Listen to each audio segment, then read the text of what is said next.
Estamos listos para retomar la revisión de informaciones y en el contexto de esta cuenta pública, por supuesto que hay temas internacionales que hay que revisar también. Isel Guerra está con nosotros aquí en el estudio para echar un vistazo a algunos asuntos que además yo creo, Isel, van a tener repercusión también en el Congreso. ¿Cómo estás? De todas formas, ¿cómo estás, Seba? Porque el día de ayer fue jornada de elecciones en Colombia y con ya dos nombres que sabemos que van a pasar a la segunda vuelta en los comicios que vamos a ver a finales de este mes de junio. Se trata de Abelardo de la Espriella, que es el candidato de la extrema derecha en Colombia y que se va a enfrentar a Iván Cepeda en la segunda vuelta en este balotaje con dos candidatos muy diferentes, con resultados que ya han llamado bastante la sorpresa, porque, por ejemplo, Abelardo de la Espriella gana con el 43,7% de los votos y la opción no de Petro queda en el segundo lugar con el 40% de las encuestas que apuntaban. Por lo demás, Seba,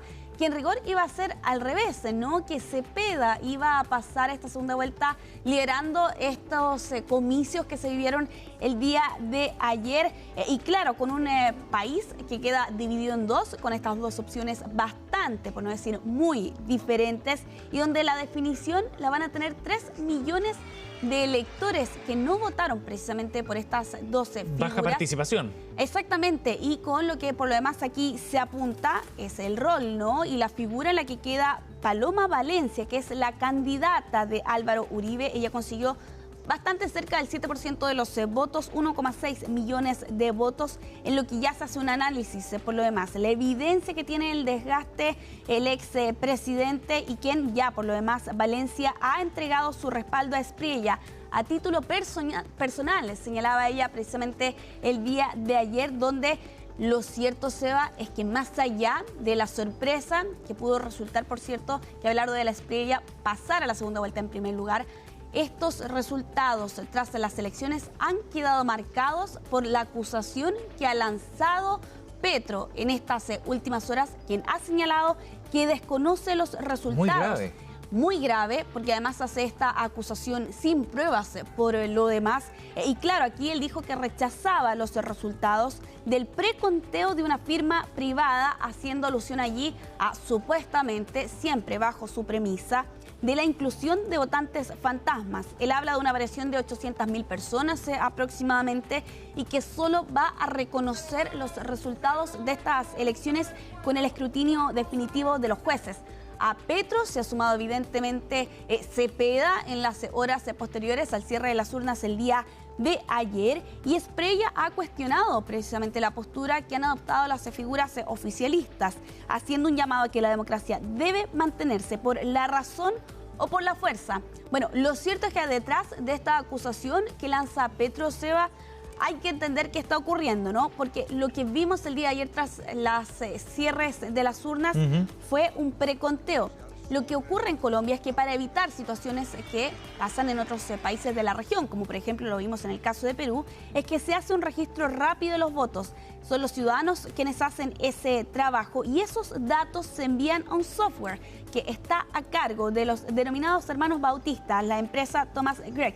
Y es posterior a eso que se hace un escrutinio oficial y formal, además de esta votación. Comienza hoy, de hecho, sin ir más lejos, y allí son revisados por comisiones escrutadoras de jueces, de notarios y de otros funcionarios. Y es por eso, ¿no?, que aquí Petro hace ese alcance a estos hermanos bautistas respecto al funcionamiento de este proceso electoral, pero que de todas formas es una situación grave, ¿no?, teniendo en cuenta el contexto. Vamos a revisar parte de las declaraciones que quedaban del día de ayer por la noche tras el cierre de las urnas y estas acusaciones sin pruebas que está lanzando el presidente de Colombia. Estoy listo para dar la batalla final. Estoy listo para una segunda vuelta, donde la patria Milagro y su manada triunfará. Este día hemos cerrado la primera página de la historia, pero la historia definitiva la terminaremos de escribir el 21 de junio, cuando estemos una vez más frente a las urnas para refrendar este compromiso con Colombia y derrotar a Gustavo Petro y al bandido de Iván Cepeda. No vamos a permitir que, utilizando la combinación de todas las formas de lucha, Petro Cepeda y demás hierbas del pantano, bandidos redomados, se roben la voluntad del pueblo. Vamos a defender la democracia por la razón o por la fuerza. El presidente de la República acaba de pronunciarse de manera clara sobre una de esas situaciones.